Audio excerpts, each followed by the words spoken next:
O governo dos Estados Unidos abriu um processo contra o Google. A empresa é acusada de adotar medidas ilegais para se manter como a principal ferramenta de busca e de anúncios na internet. Candice Carvalho tem as informações para a gente. Qual o argumento, Candice, do governo americano? Boa tarde. Tudo bem, Maria? Boa tarde a todos.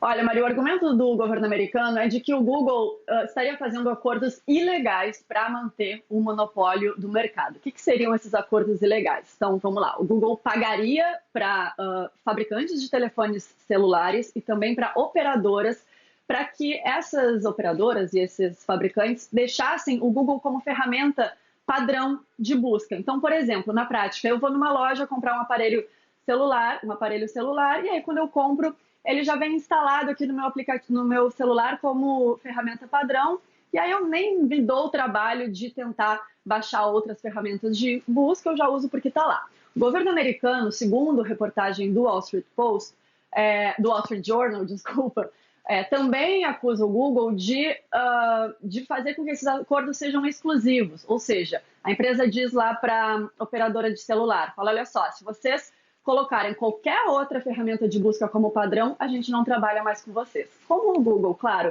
é a empresa que mais tem dinheiro nesse mercado, isso tudo gera o monopólio, né? O que a empresa disse para se defender? A Google disse que faz sim, que paga de fato essas empresas para que tenha uma preferência ali no sistema em relação a outras ferramentas de busca, mas que isso não é ilegal. E aí eles usaram um exemplo muito comum do dia a dia. Por exemplo, eles falaram, quando você vai no supermercado, você enxerga uma marca, um produto de arroz, por exemplo, numa posição melhor numa prateleira do supermercado do que outros produtos. Isso não é por acaso. Isso é porque aquela marca de arroz está pagando o supermercado para colocar o produto numa posição melhor ali na prateleira.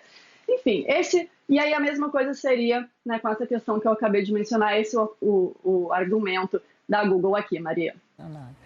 Olha, eu vou chamar, como sempre, Candice, para me ajudar nesses assuntos tecnológicos e afins, o Carlos Afonso Souza, que é diretor do Instituto de Tecnologia e Sociedade. Ainda bem que você está aqui para nos acudir mais uma vez, né?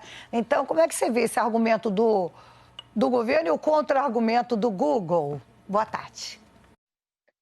Boa tarde, Maria. Boa tarde, pessoal. Boa tarde, assinantes.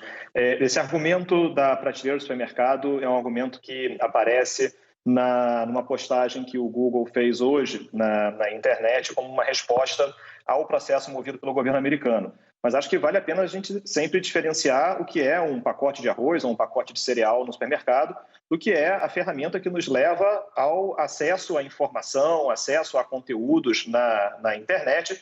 A defesa do Google dizendo que os consumidores usam a busca do Google porque ela é melhor e que esses acordos, na verdade, não modificam essa análise. Mas, por outro lado, o governo americano faz uma comparação com um caso que foi apreciado lá atrás, no finalzinho dos anos 90, envolvendo a Microsoft, que era um caso de um navegador, que era o Internet Explorer, que significava sinônimo de navegar na internet. Acabou-se com esse caso se quebrando essa junção que acontecia em que todo mundo que comprava um computador Windows tinha instalado esse navegador. E isso foi quebrado a partir dessa ação. O que se especula é, será que essa ação movida agora pelo governo americano vai ter o mesmo resultado? Ou seja, será que vamos separar essa ideia de que a busca padrão, natural na internet venha a ser a busca da Google? E será que isso abre espaço para novos competidores, para a inovação? É isso que está por trás dessa ação movida pelo governo americano. Carlos Afonso, Marcelo Lins aqui, aproveitando também a sua presença para tentar esclarecer.